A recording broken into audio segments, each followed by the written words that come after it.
Assalamualaikum warahmatullahi wabarakatuh. Salam sejahtera untuk kita semua. Selamat pagi sobat ceria yang ada di rumah, yang pastinya sobat-sobat lagi pada liburan, mungkin lagi nongkrong di kafe dengan teman atau yang tercinta, yang terkasih. Hari ini suasananya cukup cerah karena kami perdana tayang Minggu 5 Maret 2023 bersama dengan saya, Kak Surya, dan rekan saya, Kak Rian. Oke, Kak Rian, bagaimana hari ini? Apakah ada kegiatan agenda dari minggu? Tentu saja ya, kita berada di satu tempat yang lumayan indah ya. Jadi mungkin kita setelah ini bisa sama-sama ya untuk menikmati waktu berenang pastinya ya. Iya, betul banget karyanya. Bahwasannya di hari Minggu kan harus diluangkan waktu dengan keluarga, kemudian bisa untuk santai, me time dengan keluarga, bahkan diri sendiri pun juga harus diberi hiburan, Kak ya. Oke, untuk kali ini sobat yang ada di rumah, bagaimana nih Kak Rian? Apakah kita punya obrolan seru? Obrolan yang perdana, yang pastinya kita akan ngobrolin seru-seruan, yang pasti bukan obrolan yang kaleng-kalengan. Ngobrolin sesuatu hal yang ada di sekitar kita, yang terjadi di sekitar kita, apapun itu, baik dalam bidang ekonomi, pendidikan, kesehatan, apapun yang sedang unik, hits, dan populer. Banyak sekali ya tentunya ya, karena akhir-akhir ini sudah banyak sekali sesuatu yang sudah terjadi. Tentunya itu pun adalah sesuatu yang sudah viral tentunya ya, dengan kita bisa melihat begitu banyak video-video ataupun tayangan-tayangan yang itu nantinya akan membuat kita menjadi orang yang belajar dari tayangan yang sudah kita saksikan tersebut. Jadi apa saja ya kira-kira yang kita bahas di sini gitu kan, mengenai sesuatu yang sudah viral. Betul. Oke, Kak Rian, baru-baru ini kan bahwasannya kita tahu ya, pendidikan itu adalah fondasi negara, fondasi diri dari seorang dalam pembentukan karakter. Nah, bagaimana orang bisa belajar itu dari sekolah katanya. Bagaimana orang bisa membentuk karakternya dari baik, dari jahat menjadi baik, bukan baik menjadi jahat ya. Bahwasanya orang atau anak itu harus bersekolah dari SD, SMP, dan SMA. Namun bagaimana kalau ada sebuah kejadian, atau bukan sebuah lagi, sudah banyak ya, sering kita dengar bahwasannya guru atau murid melakukan kesalahan. Jikalau murid melakukan kesalahan, pastinya diberi hukuman. Nah, bagaimana dengan guru yang melakukan kesalahan? Itu bagaimana kalian? Bahwasanya baru-baru ini kita dengar kabar, berita, ada seorang guru dan seorang murid, mungkin salah satunya melakukan kesalahan. Nah, itu berita atau kabar dari mana itu, Kak? Ya, memang sih baru-baru ini ada sebuah video yang menampilkan atau menayangkan bahwa ada seorang guru ya di sebuah sekolah negeri ya yang berada di salah satu kota di Indonesia pastinya. Di sini kami tidak akan menjabarkan atau mungkin membicarakan siapa dan siapa, pihak siapapun atau apapun itu ya. Jadi kita di sini adalah membicarakan sesuatu yang sedang viral terjadi di sekitar kehidupan kita. Ya. Jadi akhir-akhir ini kita melihat ada sebuah tayangan yang tadi disebutkan, seorang guru yang melakukan bukan kekerasan ya, mungkin itu sebagai hukuman ya, kedisiplinan ya, diterapkan oleh guru tersebut untuk siswanya yang mungkin telah melakukan atau melanggar peraturan yang ada di sekolah tersebut. Tetapi kan kalau kita lihat dari tayangan tersebut, itu adalah sebuah kekerasan ya yang seharusnya tidak terjadi di dalam lingkungan sekolahan.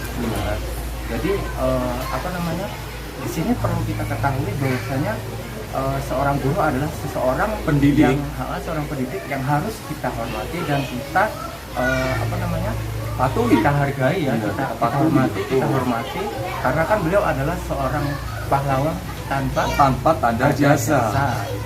Terus semua itu tentunya nanti akan menjadi sebuah pelajaran juga untuk kita gitu kan, supaya tayangan itu bisa kita ambil baiknya saja gitu kan, terlepas dari sisi negatifnya. Betul sekali. Iya. Dalam dunia pendidikan memang banyak sekali kayak terjadi suatu kasus di mana guru melakukan tindak kekerasan.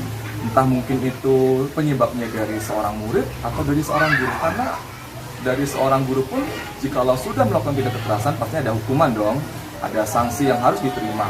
Nah, bagaimana dengan seorang murid, seorang anak? Bahwasanya seorang murid anak ini ada pasalnya tersendiri bahwasanya ya ada Undang-Undang Perlindungan Anak, yaitu nomor 35 tahun 2014 tentang perubahan atas Undang-Undang nomor 23 tahun 2022 tentang perlindungan anak.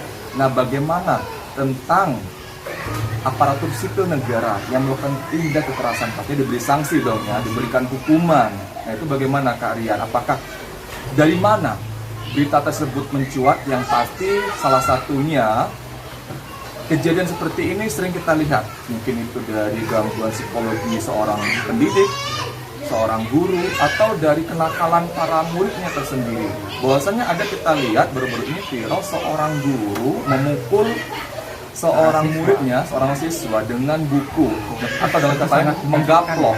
Menyakitkan sekali, sangat menyakitkan sekali, menggaplok, dan mungkin yaitu sesuatu hal yang bukti fisik, bukti tindak kekerasan terhadap seorang murid di sekolah. Karena bahwasanya seorang pendidik itu kan tutwuri handayani, ya kan, harus menjadi suri tauladan, menjadi contoh panutan. Karena misalkan seorang murid diberi kekerasan, itu sudah jatuh sanksi, diberikan sanksi kepada gurunya. Nah, kalau misalkan baru seperti itu saja seorang pendidik melakukan tindak kekerasan, bagaimana kalau selanjutnya untuk bisa melanjutkan pekerjaannya? Misalkan kalau dia sudah diberi hukuman sanksi, pastinya tidak bisa lagi dong, ya kan Kak, melanjutkan pekerjaannya. Nah, itu bagaimana Kak? Apakah Kak Aryan pastinya tahu ya Kak, tindakan seorang aparatur sipil negara itu seperti apa kalau sudah melakukan tindakan kekerasan dalam, bukan rumah tangga ini ya. Tentunya kalau dalam rumah tangga juga pasti ada hal seperti ini, kekerasan dalam pendidikan. Dunia pendidikan tuh nggak ada habisnya keadaannya kalau kita bahas. Nah, itu bagaimana Kak untuk sanksi yang diberikan oleh seorang guru bagi tenaga pendidikan? Karena jujur terus terang, saya adalah seorang tenaga pendidik atau guru. Itu juga jika melakukan kekerasan pastinya akan diberikan hukuman, sanksi. Nah, itu bagaimana Kak kalau menurut Kak Rian, sanksi apa yang cocok mungkin yang sudah seorang guru atau seorang tenaga pendidikan, seorang guru tenaga pendidik yang melakukan tindak kekerasan? Terlepas dari undang-undang atau peraturan pemerintah yang sudah diberlakukan ya, di sini kita mungkin bisa bahas dulu untuk kenapa sih sampai terjadi hal sedemikian rupanya gitu ya, sampai bisa dikatakan seorang guru sangat tega ya dengan melakukan kekerasan fisik pastinya gitu kan. Mungkin ya kita bisa lihat dari seorang siswanya yang tadi dari awal sudah kita sebutkan melanggar peraturan, atau dari karakter siswanya itu adalah seorang yang bandel gitu kan, kemudian melakukan sesuatu hal yang tidak diinginkan oleh gurunya tersebut gitu kan. Kemudian kita juga bisa melihat dari seorang guru ya, seorang guru mungkin bukan hanya mendidik di sekolah, tetapi bagaimana peran dia di kehidupan rumah tangganya. Betul. Bagaimana Kak Surya? Untuk seorang guru yang tidak hanya memiliki peran di sekolahan, tapi dia mempunyai peran ganda kan sebagai seorang pelaku rumah tangga ya. Iya betul. Karena begini Kak Aryan ya, bahwasannya seorang guru itu kan tidak hanya menjadi suri tauladan, dia juga menjadi seorang orang tua dalam sekolahan. Mungkin ada banyak faktor, bukan mungkin kayak ada beberapa faktor yang mempengaruhi seorang guru itu melakukan tindak kekerasan. Yang pertama, dia memiliki gangguan mental atau secara psikologi dia bisa mentality health, karena secara kesehatan mentality dia bisa saja terganggu. Yang kedua mungkin bisa jadi karena gangguan ekonomi. Bukan itu hal saja. Karena yang ketiga itu karena kenakalan seorang anak murid. Karena ada banyak kenakalan seorang murid yang bagi kita seorang guru, bahkan orang biasa, masyarakat awam pun jikalau ada seorang anak yang nakal atau seorang anak yang kurang ajar dengan orang yang lebih dewasa, itu pastinya akan merasa jengkel, ya kan Kak? Tapi setidaknya kita harus bisa memberikan hukuman yang mendidik, bukan diberikan hukuman secara PKI. Kalau misalkan diberi hukuman secara PKI ya pastinya keras dan luar biasa, itu benar-benar tidak bisa ditoleransi sekali. Kemudian ada lagi yang keempat, yaitu mungkin faktor yang keempat adalah seorang guru ini dia sudah terbiasa melakukan kekerasan, tindakan dalam kelas, ya dalam dunia pendidikan. Nah itu seperti itu Kak faktornya. Pastinya ada banyak lagi Kak ya, faktor-faktor yang menyebabkan guru melakukan tindak kekerasan kepada muridnya. Karena perlindungan seorang anak di sekolah dan di rumah pun itu mempunyai hak yang sama.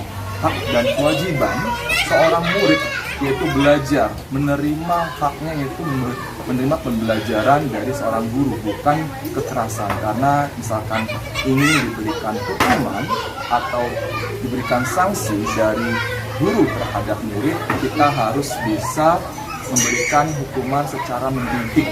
Contohnya saja, misal jikalau kita ingin memberikan hukuman, bisa saja ya, kalau menurut saya seorang guru memberikan hukuman dengan memungut sampah, atau bisa membersihkan ruang kelas, atau bisa saja memberikan hukuman dengan cara dengan olahraga, ya, dengan olahraga, ya, kemudian bisa juga menulis saya tidak akan mengulanginya lagi. Tapi kalau mengulanginya lagi, itu pasti sudah di luar normal kita, ya kan Kak? Nah, bagaimana kalau menurut Kak Rian, bahwasanya bagaimana hukuman yang mendidik terhadap murid-murid di sekolah itu bagaimana?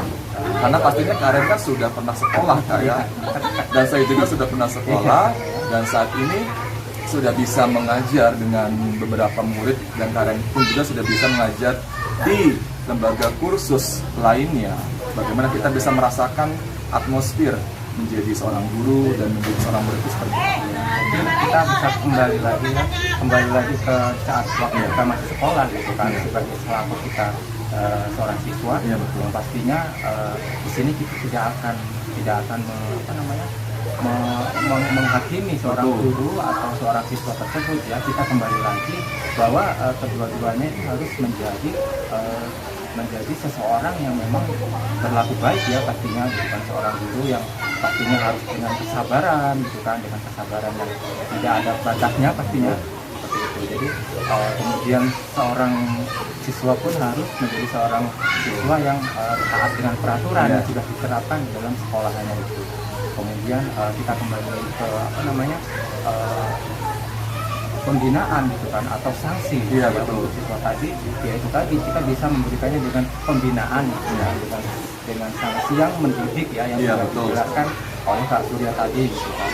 Nah, kemudian lebih dari itu, ini pastinya ada kerjasama, bukan hanya antara beberapa guru yang ada di sekolahan, tetapi ini diperlukan kerjasama di antara orang tua, ya, wali muridnya gitu kan. Jadi tidak hanya orang tua itu mengawasi di rumah, tetapi kemungkinan, ya, bisa jadi kalau di sekolah itu bisa ada pertemuan gitu kan, beberapa minggu sekali atau beberapa bulan sekali gitu kan, pertemuan dengan orang tua atau wali murid tersebut gitu kan. Sehingga nanti akan terjadi sebuah komunikasi yang nantinya akan memberikan solusi bagaimana cara seorang guru ini memberikan pembinaan yang terbaik untuk anak-anaknya tersebut, ya, bagi wali murid itu.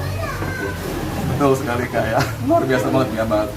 Adanya kerjasama antara orang tua dan perangkat yang ada di sekolah. Bahwasanya anak pun juga perlu ada didikan yang benar-benar dia membuktikan bahwasanya anak ini karakternya terbina. Oleh karena itu, untuk bapak, ibu, orang tua yang ada di rumah, bahwasanya anak juga perlu ada didikan di rumah, tidak hanya di sekolah. Guru hanya sebagai orang tua di sekolah yang memberi pelajaran, memberi binaan, yang memfasilitasi anak murid untuk bisa tetap belajar. Kemudian kalau orang tua yang di rumah memberikan pendampingan, fasilitator juga di rumah, yaitu bagaimana caranya agar anak bisa menjadi anak yang tidak mempunyai aturan.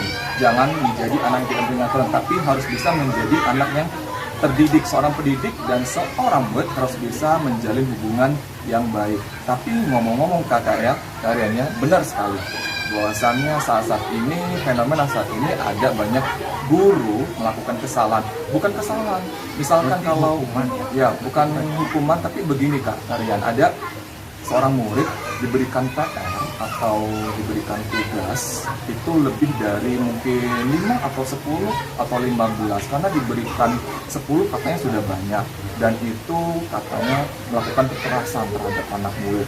Dan saya herannya lagi, misalkan kalau seperti itu dikatakan kekerasan, bagaimana kalau sudah lebih dari itu? Mungkin bukan kekerasan lagi namanya, itu sudah bisa dikatakan kebrutalan seorang pendidik. Nah, kadang lucu sekali, Kak Rian, dengan persepsi masyarakat saat ini. Bukan untuk menyalahkan bahwasannya seorang guru itu punya batasan-batasan tersendiri, kode etik tersendiri bagaimana cara mendidik, memberikan tugas. Karena saat ini fenomenanya bukan hanya lagi tentang bagaimana seorang murid melakukan kesalahan dan diberi tindak hukuman oleh guru, namun ada banyak orang tua yang mensalahartikan tanda kutip bahwasannya guru itu selalu salah. Nah, kemudian murid selalu benar. Apakah seperti itu? Bukan begitu ya, bukan. Iya, karena kan sebuah kesalahpahaman. Kalau misalkan guru memberikan tugas lebih dari 10, itu adalah suatu bentuk kewajiban yang dilakukan oleh seorang guru terhadap murid. Nah, jangan sampai dikatakan bahwasanya guru menyiksa seorang murid yang ada di sekolah. Nah, itu bagaimana kalian? Ya, itu kita kembali lagi ke tadi ya, bahwa di sini bukan hanya perannya seorang beberapa perangkat sekolah ya, atau seorang guru gitu kan. Jadi dibutuhkan juga komunikasi antara orang tua juga ya, atau wali murid. Jadi sehingga nantinya jika terjadi sesuatu hal yang sudah seperti kita lihat ya, tayangan kekerasan seorang guru terhadap muridnya, jadi beberapa orang tua atau masyarakat ya, kebanyakan masyarakat kita tidak akan memberikan stigma negatifnya ya, yang mungkin mereka akan mendukung dengan aksi guru tersebut. Cuman yang di sini kan yang disayangkan adalah tindakannya, tindakan seorang guru yang tidak pantas lah, harus melakukan hal seperti itu ya, dengan cara binaan itu tadi. Kita kembali lagi gitu kan. Jadi supaya di sini kita menghindari adanya opini buruk dari masyarakat ya, tentang image seorang guru yang dulunya adalah seorang pahlawan tanpa jasa ya. Jadi itu tetap melekat pada seorang guru itu. Jadi di sini marilah gitu ya, kita bersama-sama sebagai guru, kemudian orang tua juga, kemudian siswanya juga harus sama-sama menjalankan tugasnya dan perannya masing-masing. Betul sekali. Karena juga begini, seorang guru juga tidak akan melampaui batasnya sebagai seorang guru, dan usahakan juga usahakan jangan sampai melampaui juga batasnya seorang murid. Seorang guru bisa memberikan tanggung jawabnya di sekolah, dan seorang murid bisa melaksanakan tanggung jawabnya juga di sekolah apa yang diberikan oleh guru tersebut. Nah, ngomong-ngomong Kak Neni, mungkin banyak dari kita bahwasannya mempunyai cita-cita seorang guru. Apakah kalian mempunyai cita-cita tadinya ingin menjadi seorang guru? Pastinya ya. Oke, karena menjadi seorang guru itu tidak mudah untuk sobat-sobat di rumah. Bahwasannya menjadi seorang murid itu juga tidak mudah. Karena butuh ketelitian, butuh kesabaran, butuh menahan emosi, menahan ego yang ada di sekolah. Karena apa? Contoh nih kaliannya, di sekolah yang saya ajar, saya memiliki murid sebanyak 39 murid. Bayangkan bagaimana luar biasa jikalau mereka harus ribut dan harus berbicara satu persatu, itu rasanya tidak sanggup. Rasanya kalau saya sebagai seorang guru pun kalau bisa banting meja, banting kursi, saya tetap sabar. Iya, harus sabar luar biasa, karena dibutuhkan kesabaran yang ekstra untuk menjadi seorang guru. Misalkan kalau nggak mau sabar, ya udah, kita nggak perlu menjadi guru. Dan pesan juga untuk wali murid yang ada di rumah, bahwasanya menjadi seorang orang tua di rumah itu tidak hanya menjadi orang tua, namun harus bisa menjadi seorang guru yang memberikan contoh. Jangan sampai guru yang ada di sekolah itu dilawan, bahkan diajak fighting gitu kayak diajak fighting ya. Jadi saat guru menjelaskan dia tidak terima. Bahkan kalau kita lihat kayak seperti di film-film, sepatu sandal dilempar itu ke papan, seolah-olah dia tidak terima dengan pelajaran yang diberikan oleh guru. Jadi ya, memang karakter siswa atau zaman sekarang itu memang seperti itu. Iya, jadi pendidikan zaman now ya. Tidak, sobat semua namanya. Saya mau menanyakan, apakah memang karakter anak-anak mungkin dari beberapa masa ke masa tidak berubah ya? Tapi apakah sebrutal itukah di zaman now? Nah, begini Kak. Jadi sobat yang ada di rumah, bahwasannya kita sudah masuki di era 5.0. di mana 5.0 ini kecanggihan semua teknologi yang ada di dunia, sama saja halnya dengan era globalisasi itu sangat berkembang pesat dan sangat canggih. Hal tersebut juga sangat mempengaruhi karakter seseorang, Kak. Tidak hanya seorang anak murid, bahwasanya seorang guru. Karena teknologi itu sangat mempengaruhi, apalagi gadget-gadget yang sudah dipakai, kemudian alat-alat yang digunakan oleh seorang guru dan murid itu gawai, kita anggap gawai. Gawai yang modern ya sudah modern sekali, Kak. Gawai yang dipakai oleh anak murid dan seorang guru itu bermacam-macam. Jadi kita tidak bisa juga untuk menyalahkan bahwasanya teknologi itu canggih atau tidak, semua kembali ke diri kita masing-masing. Ya, kita kembali self control ya. Karena setiap seorang itu mempunyai kendali diri masing-masing. Jangan sampai pengalaman nih, Kak, seperti saya seorang guru sudah pernah melakukan tindak kekerasan, jangan sampai bisa terulang kembali, karena hal tersebut bisa mengundang, mencuat emosi ego yang sangat tinggi. Jangan sampai untuk para guru-guru yang ada di rumah, nama kita atau sekolah kita bisa menjadi tanda kutip menjadi jelek. Jadi harus benar-benar kita jaga. Dan seorang murid pun juga tolong usahakan jangan sampai kalian bisa melawan orang tua di rumah ataupun melawan seorang guru, karena pada hakikatnya kalian belajar yaitu dititipkan di sekolah. Karena pintar atau tidaknya itu tergantung kalian, sukses atau tidaknya itu tergantung kalian semuanya. Seorang guru hanya memfasilitasi saja di sekolah, tidak bisa sepenuhnya memberi kesuksesan kalian ke depan. Betul nggak, Kak? Begitu, Kak, ya? Nah, kesimpulannya dari pembicaraan ini kita baru saja kita bicarakan adalah jadi dengan adanya pengetahuan semacam ini ya yang sudah diutarakan oleh Kak Surya, jadi jangan masyarakat atau orang tua ya khususnya menyalahkan guru tentang apa yang 100% menyalahkan tindakan apapun atau hukum yang diberikan. Jangan menyalahkan semata-mata itu adalah kesalahan seorang guru, tetapi perlu dikoreksi lagi bagaimana dengan siswanya yang atau anak-anak bahkan sekalian. Terus Oke, Kak Rian, mungkin ada kata-kata atau motivasi sebagai sebelum motivasi, close statement. Sebelum motivasi sih sebenarnya ya. Kita belum tahu nih kira-kira perkembangan. Apakah pantas gitu ya? Apakah pantas sih misalkan ada sanksi, kan ada undang-undang untuk para pengajar ya atau pendidik yang ya betul itu, Kak, betul sekali.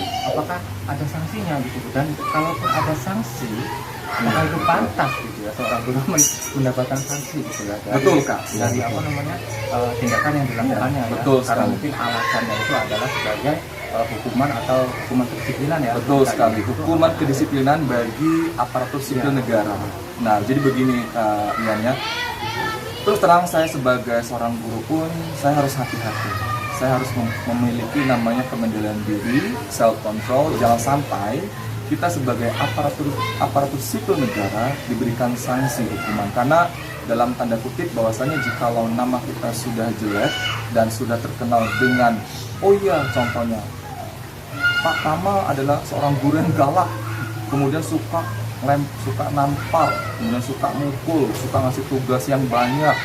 Nah, hal seperti itu harus dirubah untuk para wali murid, orang tua di rumah, bahwasannya seorang guru itu memiliki batasan kode etiknya masing-masing, dan seorang wali murid harus bisa menerima atau memberikan persepsi yang bagus juga. Bagi seorang guru atau aparatur sipil negara itu ada sanksi, hukuman terberatnya, Kak Aryan. Yang pasti hukumannya yang pertama itu diturunkan dari jabatannya sebagai seorang guru. Misalkan dia kepala sekolah, dia harus diturunkan menjadi seorang guru. Yang pasti kalau kekerasannya melampaui batas dan ada bukti fisik sudah melakukan tindakan kekerasan terhadap anak murid di sekolah, itu pastinya akan diberikan sanksi hukuman. Yang pasti dia akan diturunkan jabatannya, kalau tidak dia harus dipecat dan menerima hukumannya dari dinas pendidikan sampai ke provinsi. Seperti itu, kita harus sebagai seorang guru ya harus benar-benar ekstra sabar ya Bapak Ibu sekalian gitu kan.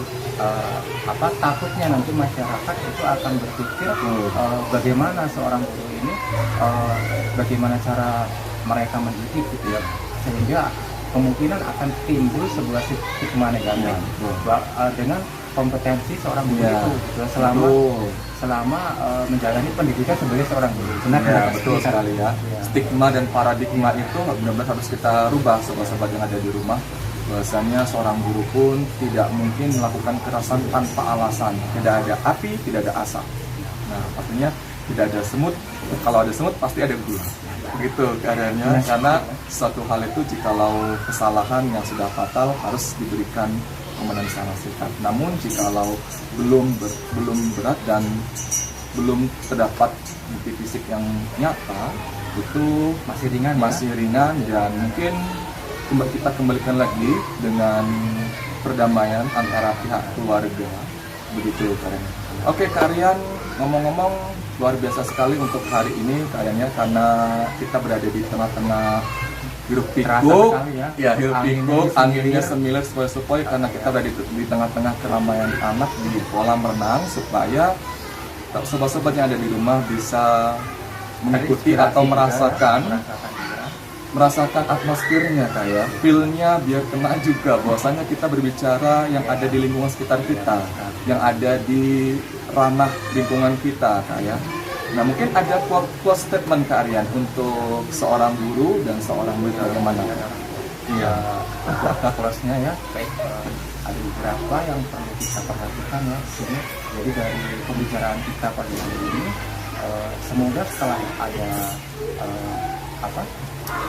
solusi atau selain solusi penanggulangannya ya. Jadi akan mencegah adanya opini-opini negatif gitu kan. Jadi sebisa mungkin ya kita menjadi masyarakat yang berpikir positif lah untuk segala sesuatu yang kita lihat ya, karena zaman sekarang itu jangan sampai ya, karena tayangan yang kita lihat di sosmed sekarang itu luar biasa ya, seperti momok sendiri gitu. Kalau kita tidak bisa memfilterisasi, betul sekali, harus bisa memfilterisasi, jangan diterima mentah-mentah. Kita akan menjadi orang yang ya kita boleh berpikir kritis ya, tentu betul. Kita harus kembali lagi, apapun yang terjadi kita harus mengambil sisi positifnya ya. Kalau kita mengambil dari segi negatifnya, semua pasti akan buruk. Betul. Di mata siapapun pasti akan buruk. Ya, benar sekali. Jadi perlu diadakan kerjasama di antara seorang guru, kemudian wali murid, dan siswanya sendiri, dan perangkat yang ada di sekolah, seperti kepala sekolah, siapapun. Betul sekali. Jadi di sini semuanya akan terjalin dengan damai dan nyaman pastinya ya. Dan anak-anak sekalian bisa tetap menuntut pendidikan sampai ke jenjang yang diinginkan. Betul sekali. Oke, itu tadi dari Kak Aryan, bahwasanya seorang guru dan seorang murid dan wali murid harus punya kerjasama yang baik di sekolah, jangan sampai ada kesalahpahaman. Kemudian kalau dari saya sebagai seorang guru, pastinya untuk para guru dan siapapun tenaga pendidik yang ada di sekolah, tidak ada banyak pesan yang ingin saya sampaikan. Yang pasti harus tetap hati-hati, jaga diri, self control pastinya Pak. Harus banyak sadar diri, harus tahu posisi kita di sekolah. Iya, harus bisa menempatkan posisi kita di sekolah. Jangan sampai kita menjelekkan nama kita sendiri, dan jangan sampai kita menjelekkan sekolah atau pekerjaan yang kita tempati yang banyak, karena ini ya, profesi seorang guru ya. Iya, profesi seorang guru itu benar-benar sangat mulia ya, harus sabar. Karena selain mulia harus sabar dan harus ekstra hati-hati. Kemudian untuk pesan untuk wali murid, orang tua yang ada di rumah, jaga diri dan jaga anak-anak Bapak Ibu semuanya. Tolong bina lebih baik lagi, lebih banyak.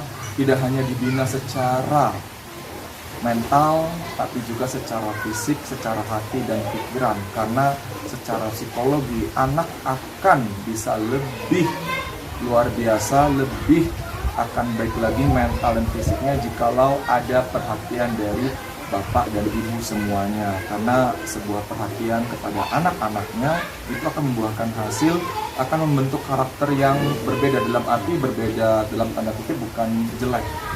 Jadi seorang murid itu juga jikalau sudah diberikan perhatian, ditanya seperti ini Kak Aryan, mana PR-nya, tadi sudah belajar apa, kemudian tadi gurunya siapa yang ngajarin, kan Karena hal seperti itu sepele, Kak, tapi akan memberikan dampak yang luar biasa. Hati dan pikirannya, misalkan dia melakukan kesalahan, tolong Bapak Ibu di rumah tidak usah dibentak-bentak, tidak usah dimarah-marah, cukup Bapak atau Ibu berbicara berdua, face to face, empat mata. Jikalau dia melakukan kesalahan, tolong dibina, dibimbing, dibicarakan baik-baik apa yang sudah dilakukan. Kalau sudah baik dipertahankan, jikalau masih buruk atau kurang, tolong dibina, ditingkatkan lagi agar menjadi murid yang baik-baik saja, karena kita mintanya yang baik-baik semuanya, Kak, ya. Oke, itu saja dari kami Sobat Pagi semuanya. Semoga bermanfaat bagi kita semua, bagi tenaga pendidik, seorang guru, bahkan diri kita yang mungkin akan mempunyai anak atau yang sudah punya anak yang sedang bersekolah. Semoga bisa menjadi ilmu yang bermanfaat buat bekal kita semua di ranah pendidikan, karena semuanya kembali kepada diri kita masing-masing. Nobody is perfect. Semua manusia pasti punya kesalahan. Semua manusia adalah tempatnya salah, karena manusia adalah tanah yang diberi nyawa. Pastinya selalu melakukan kesalahan, karyanya. Oke, itu saja dari kami karyanya. Mohon pamit undur diri. Bila taufiq wal hidayah.